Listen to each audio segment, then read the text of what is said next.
Tadi pagi sekitar jam 9-an enggak? Yap. Gue lihat langit Jakarta warnanya masih abu-abu. Abu-abu polusi. Oh gitu. Ya artinya polusi kayaknya belum berkurang gitu. Memang belum berkurang pastinya. Padahal kemarin itu beritanya 4.800 kg garam sudah disemai di langit Jabodetabek selama 4 hari terakhir ini. Makanya di restoran gue nyari garam gak ada. Beda ya? Operasi teknologi modifikasi ini berarti sudah mulai berhasil karena kan sudah diguyur hujan. Iya, tuh. daerah gue juga hujan tuh. BSD, Bintaro hujan semua. Gara-gara garam tuh gak? Iya, hebat. Ya, nah kemarin juga hari Senin itu ASN Pemprov DKI sudah pada mulai WFH 50% katanya untuk menekan angka polusi di Jakarta. Efektif nggak menurut lo? Nah, efektif gak ya? Kayaknya kalau gue ngerasa di jalanan tuh sih kayaknya gak ngaruh-ngaruh banget ya. Ini kan udah beberapa hari nih ASN pada WFH. Mungkin 100% kali ya harusnya. Iya kayaknya. Iya sih. Mungkin kalau 100% ada dampaknya. Itu pun gak mungkin instan ya. Lo kenapa lo ketawa? Ya karena gak mungkin 100%, jadi gue ketawa gitu. Ngeles. Oke. Ya oke lah, kita dukung usaha pemerintah lah ya. Iya. Makasih pemerintah. Dukung pemerintah secara menyeluruh gak usah. Tapi usaha baiknya harus kita apresiasi. Setuju. Oke, mungkin itu sedikit aja kita ngebahas tentang langit Jakarta ya. Yap. Kita bahas 2 berita aja hari ini. Oke nggak? Setuju. Gue Yorin. Gue Yoga. Welcome to Ribet. Ringkasan berita terkini. Oke. Berita pertama, gue sudah memilih berita hari ini kebetulan. Apa tuh? Nah, berita pertama itu dari CNN Indonesia. Gue geser dulu boleh? Boleh. Gak main tarik-tarikan ya? Tadi kita awalnya tarik-tarikan gitu. Kayak 17-an tarik tambang, ini tarik laptop. Kalau gini gak enak soalnya posisi. Iya. Oke. Berita pertama itu dari CNN Indonesia. ICW Indonesia Corruption Watch ungkap 12 bakal. Ini 12 bakal di sini tulisannya, padahal sebenarnya 15. Oh gitu. Oke. Tapi di CNN tulisannya 12 bakal caleg berstatus mantan napi korupsi. Di sini tertera, ICW menilai KPU terkesan menutupi soal bakal caleg ex koruptor ini lantaran tidak kunjung mengumumkan status hukum mereka ke publik. Ketiadaan pengumuman status terpidana korupsi dalam DCS, yaitu daftar calon sementara, ini tentu akan menyulitkan masyarakat untuk berpartisipasi memberikan masukan dan tanggapan terhadap DCS atau daftar calon sementara itu secara maksimal. Yep. Gue baca sedikit lagi. Tunggu sebentar. ICW ini khawatir kalau misalnya mantan terpidana korupsi tersebut lolos dan ditetapkan dalam daftar calon tetap, probabilitas masyarakat memilih calon yang bersih dan berintegritas akan semakin kecil. Pastinya ya? Iya dong. Oke, sedikit lagi. Sedikit, baca terus. Oke, padahal hasil survei jajak pendapat yang dipublikasikan oleh Litbang Kompas menunjukkan bahwa sebanyak 90,9% responden tidak setuju loh mantan napi korupsi maju sebagai caleg dalam pemilu. Gitu. Nah, ini yang salah kayaknya bukan aturan. Tapi siapa? Yang bikin aturannya. Oh iya, benar-benar. Setuju. Ya enggak sih? Iya dong. Menurut lo gimana mengenai hal ini? Ya wajar sih. Jadi kayak apa ya, masyarakat ya kan, warga gitu, dia tuh pengen nggak beli kucing dalam karung, dia pengen diumumin buru-buru. Gue sebaiknya bukan kita mengharapkan langsung mereka nggak terpilih, tapi setidaknya ya kan masyarakat udah pada pinter-pinter nih. Betul. Ya kan, bisa aja walaupun koruptor tetap dipilih karena yang milih adalah temennya, keluarganya, mungkin dong ya kan. Iya, tapi masyarakat yang lain kan yang nggak tahu apakah ini orang yang bersih track recordnya atau tidak. Masyarakat perlu tahu gitu kan. Gue kemarin tadi pagi, gue lupa tadi pagi apa kemarin ya. Kemarin tuh gue baca malah kemarin pagi berarti. Pak Hasto dari PDI Perjuangan. So akrab gak pakai Pak. Si Hasto. Kurang ajar. Emang mau ngapain sih dia? Oke, Bapak Hasto itu bilang bahwa kita harus boleh memberikan kesempatan bagi para napi koruptor ini gitu. Karena katanya itu sudah melewati banyak sudah melewati masa hukuman. Melewati masa hukuman dan ada beberapa pemeriksaan yang mungkin mereka bisa lewatin lah gitu. Ya. Lulus lah gitu ya, lulus tes gitu. Lewat probation. I think so. Iya.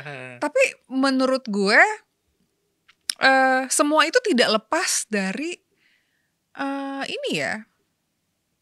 Pasti ada kepentingan politik pastinya kan?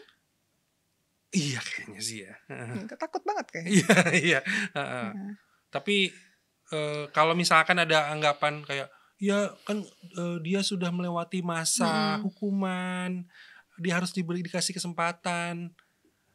Ya kenapa nggak orang lain aja yang sama sekali nggak ada track record hitamnya, dia yang dikasih kesempatan. Iya nggak? Kayaknya kayak kurang orang berkualitas aja di Indonesia gitu. Karena orang Indonesia banyak yang berkualitas ya. Iya, banyak banget. Dan kayaknya kalau memang mereka-mereka ini sudah pernah merasakan duduk di kursi DPR atau DPRD dan ternyata korupsi, atau siapapun lah jabatannya, mau gubernur atau apapun itu, dan ternyata pernah korupsi, ya harusnya mereka sadar bahwa resikonya ketika mereka melakukan sebuah korupsi ataupun semacamnya, ya mereka tidak boleh lagi nyalek gitu, dan harusnya memang seperti itu. Iya kan tujuannya ada punishment, hukuman adalah biar orang-orang lain tuh nggak ngikutin apa yang mereka lakukan gitu kan. Kalau misalkan orang-orang yang pernah berkasus gitu kan, apalagi udah dapat hukuman, mereka nyalek gitu kan, nanti yang masyarakat yang lain akan berpikir, alah tenang aja, kalau udah lewat kan gue bisa duduk di situ gitu kan. Iya benar. Tapi yang gue heran ada satu sih. Apa tuh? Si mantan si napi ini kok kayak nggak tahu malu ya? Ya nggak tahu malu lah, makanya dia korupsi. Ya ada yang punya malu. Yang nggak tahu malu. Logikanya gini, kalau misalnya mau berbuat baik buat bangsa Indonesia ketika mereka sudah melakukan kesalahan tuh kan nggak perlu nyalek sebenarnya. Mereka bisa melakukan hal yang lain. Itu kan artinya berarti mereka mencoba bersiasat untuk masuk lagi ke dalam pemerintahan Indonesia karena pasti ada kepentingan. Itu nggak mungkin gak ada alasan lain, karena kalau alasannya untuk berbuat baik, ya itu bohong, karena berbuat baik itu nggak perlu duduk di kursi pemerintahan. Iya dong, kan banyak ya jalan untuk berbuat baik, kayak misalkan kayak jadi pekerja sosial ya kan, siapa tahu ya kan, atau duitnya dipakai buat buka sekolah, mungkin sekolah gratis ya kan, banyak jalannya gitu. Atau mungkin dibagi-bagi ke kita, loh kok kita yang ngarep duitnya. Iya benar-benar, iya sih, gue juga kadang-kadang mikir mereka tuh yang si napi-napi ini tuh koruptor pada balik ke uangnya belum. Gila banget aja kalau misalnya ternyata uangnya nggak balik terus mereka mau nyalek lagi. Ya mungkin tujuannya itu ya, mau nyari duit yang banyak. Of course. Kayaknya kita harus sebut nama-namanya deh. Coba lu sebutin deh. Sebutin ya. Oke, kita sebutin. Nanti bisa nggak sih ditayangin fotonya sekalian?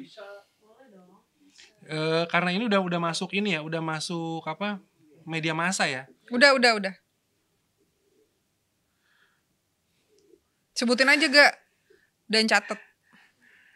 Nah, ini kita bacain ya. Kita sebutin nama-namanya. Dan mungkin juga nanti bisa dilihatin foto-fotonya. Dan kalau ada apa-apa, rekan saya ini yang bertanggung jawab sama kehidupan saya nanti. Betul. Ya. Oke. Tenang. Oke, here we go ya. Yang pertama ini ada Abdillah dari Nasdem, itu dia dari Dapil Sumatera Utara ya. Nih, ini perlu dibacain? Iya, mereka itu kan napi. Jadi sudah pernah nggak masalah, bukan tersangka, sudah pernah melalui proses penjara. Ini korupsi, terkena kasus korupsi pengadaan mobil pemadam kebakaran dan penyelewengan dana APBD. Nah, selanjutnya ada Abdullah Puteh dari Nasdem, Dapil Aceh 2. Korupsinya pembelian 2 unit helikopter saat menjadi gubernur Aceh. Wah, helikopter ya. Nah, yang ketiga nih ada, ini mungkin namanya agak-agak familiar ya dulu ya. Itu ada Susno Duaji, itu dari PKB, Dapil Sumatera Selatan 2. Nah, ini pernah tersangkut korupsi pengamanan Pilkada Jawa Barat 2009 dan korupsi penanganan PT Salmah Arowana Lestari. Selanjutnya ada Nurdin Halid, Golkar, Dapil Sulawesi Selatan 2. ini tersangkut korupsi distribusi minyak goreng Bulog. Dan selanjutnya ada Rahutman Harahap, Nasdem Dapil Sumatera Utara 1. Ini terkait korupsi dana tunjangan aparat desa Tapanuli Selatan saat menjadi Sekda Tapanuli Selatan. Selanjutnya apa, Lin? Oke, gue baca. Capek ya? Mm-mm. Al-Amin Nasution dari PDI Perjuangan. Pas banget, pas nomor 6 di gue di PDI Perjuangan. Entah kenapa kayak I'm kidding.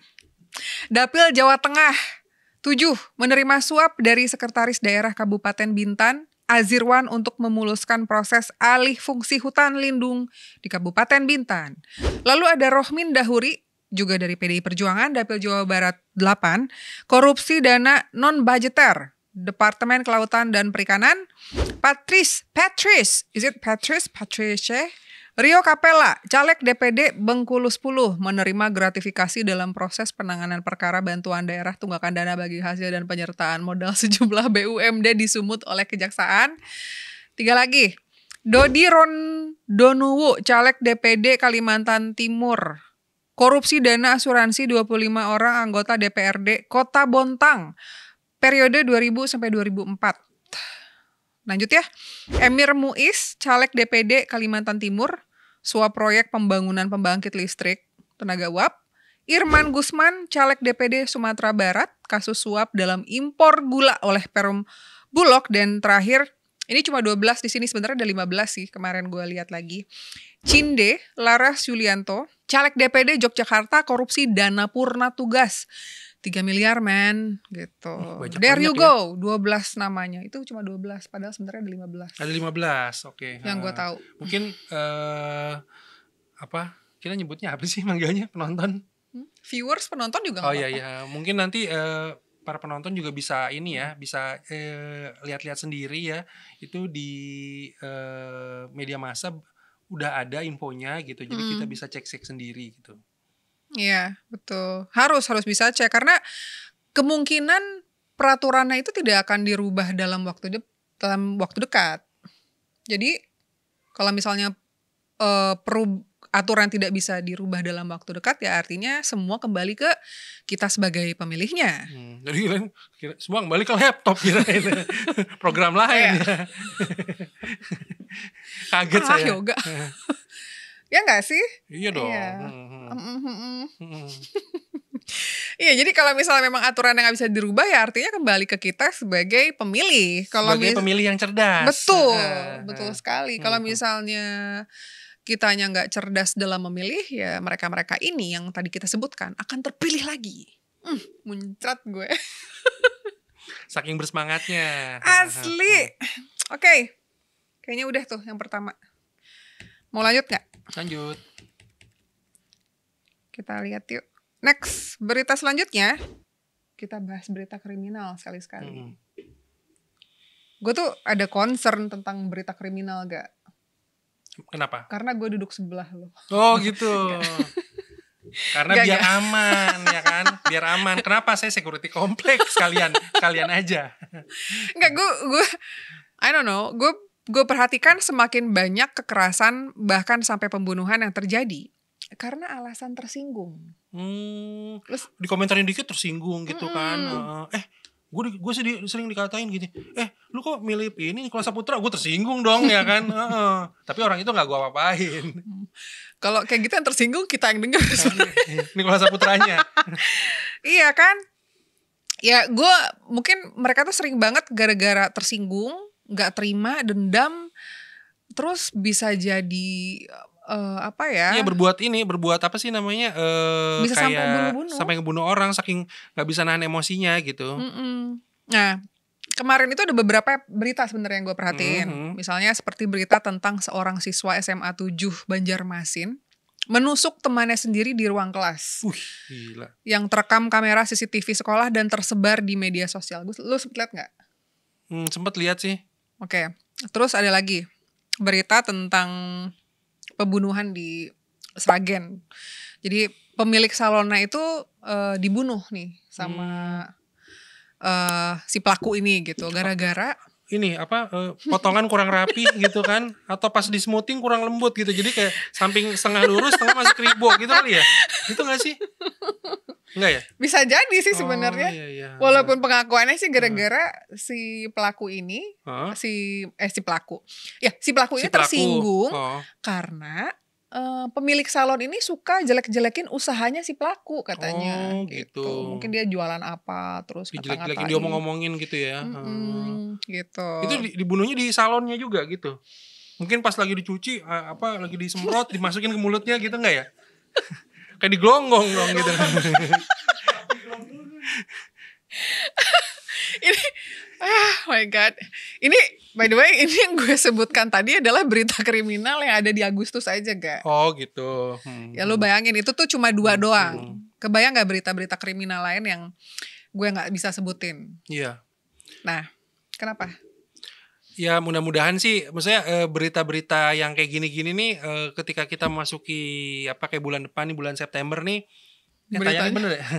Jangan ada lagi deh yang kekerasan kayak gini gitu kan. Ada apa harusnya beritanya? Berita tuh yang tenang-tenang aja gitu kan. Kayak diskon di restoran mana kayak gitu-gitu ya kan. Giveaway di mana. Gue mau bawa berita kriminal jadi. Ini belum dibaca nih selanjutnya nih. Ini salah satu kru memberikan gue berita. Tapi nanti aja, gue udah nyiapin soalnya. Tak mau patungan, gue baca dulu. Tak mau patungan, minuman keras. Tak mau. Oh salah. Gue bacanya pengen sambil nyanyi. Lu aja yang baca. Gue mau pulang. Nih gue bacain ya. Tak mau patungan minuman keras, teman dibunuh lalu dibuang ke sungai Ciruas di Serang. Oh, jadi gara-gara mau patungan doang loh. Jadi kalau misalkan ngebuang gitu kan jangan jauh-jauh, karena di sekarang kan udah banyak ini paket ya kan, kurir pengiriman, dipaketin aja maksudnya. Iya, ini gue juga baca tuh. Pelakunya tuh gondrong, kalau nggak salah, terus dipotong udah jadi botak sekarang. Tapi gue mau baca berita salah satu ini nih. Kembali ke serius ya ini. Yakin serius? Ini ada nih berita pembunuhan terhadap dosen Universitas Islam Negeri Surakarta, yaitu Wahyu Dian Silviani. Ini beberapa hari kemarin baru. Baru aja ya. Kenapa sih ketawa mulu? Jangan nangis gitu dong. Ini berita kriminal loh. Harusnya nadanya kayak gini. Menurut berita dari detik.com gitu harusnya. Oke, menurut berita dari detik.com, si dekan UIN Solo ini ragukan motif kuli pembunuh Dian. Katanya si korban ini orangnya lembut, Gak? Di sini juga tertera bahwa pelaku mengaku, iya dekan? Dekan. Oh, dekan. Saya agak-agak dekan deh. Oh ya, mohon maaf ya, dekan. Oke. Korban, di sini juga tertera bahwa pelaku mengaku nekat membunuh korban karena tak terima ditegur dengan kata kasar. Pihak keluarga maupun kolega Dian tak yakin dengan motif tukang bangunan.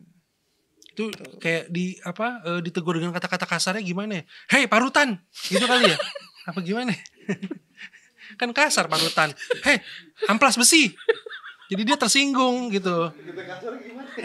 Karena orangnya lembut ya, jadi kayaknya kasarnya nggak mungkin aneh-aneh gitu. Kan kayak misalkan Olin kan, orangnya lembut ya kan, nggak mungkin nyapa orang sembarangan gitu. Misalkan orangnya nyebelin, Hai, orang baik mau kemana? Gitu kan kayak gitu kan. Jadi kayak dubbing di kartun gitu kan. Kesel gue. Mulai kesel ya. Oke, lanjut. Nggak. Tapi terlepas dari lembut atau enggaknya seseorang dalam bertutur kata tuh gue sebenarnya bukan menyorot itu, Gak. Kenapa sampai alasannya itu lagi? Karena tersinggung gitu. Karena gampang tersinggung ya.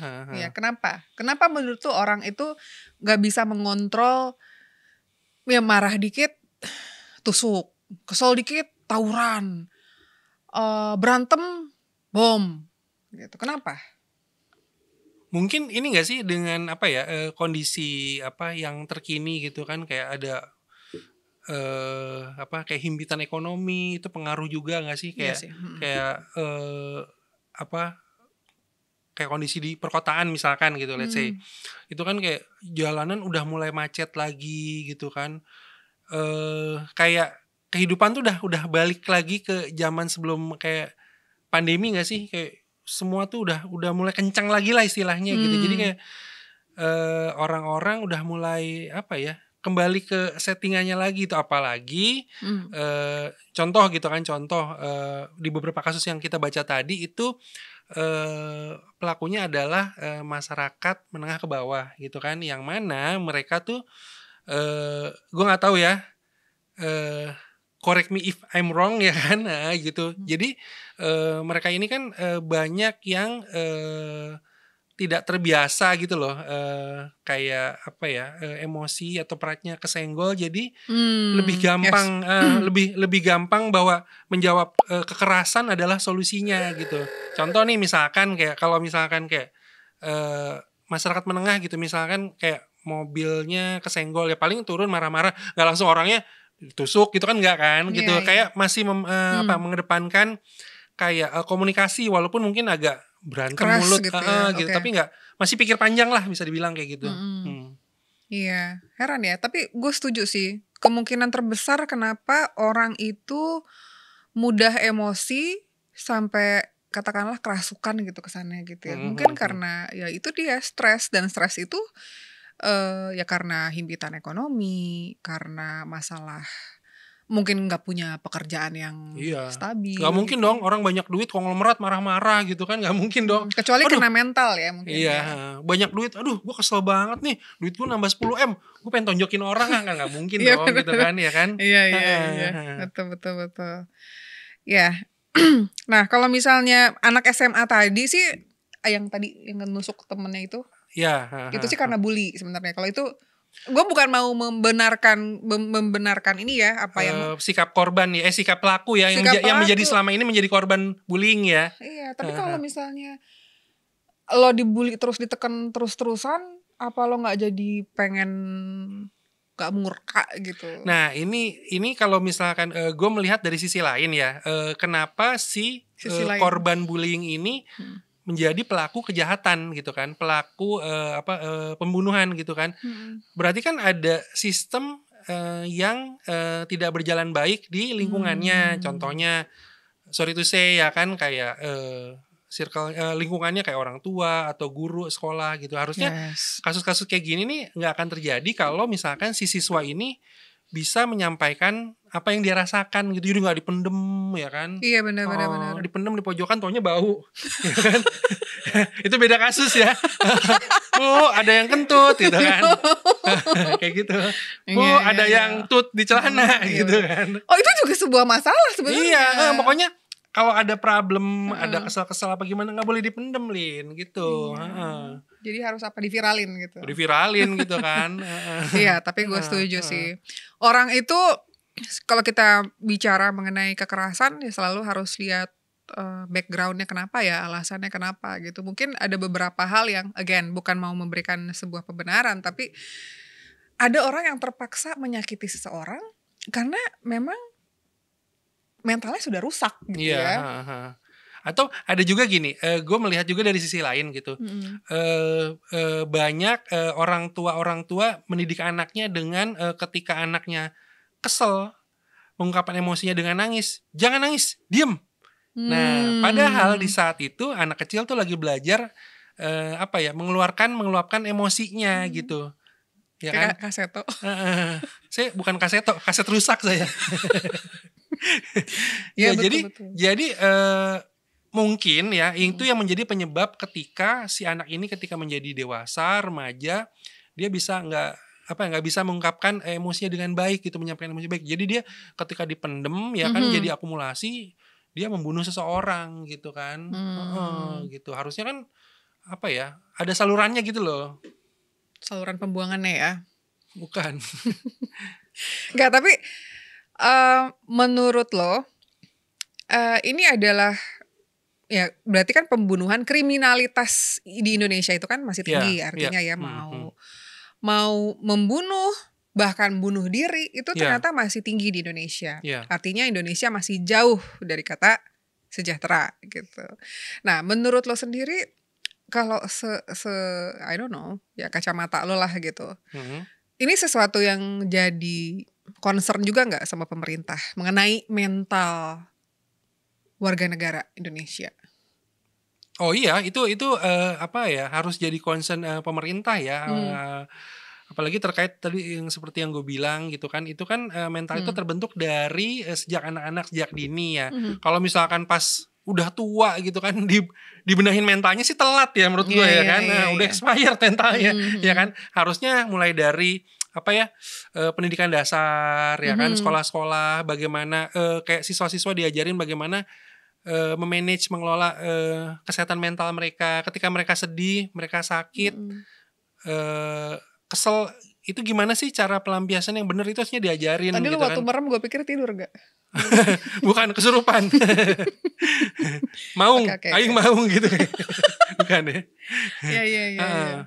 Iya, jadi harusnya itu mulai dari institusi pendidikan kita sih menurut gue, dan keluarga juga penting sih ambil peranan juga gitu.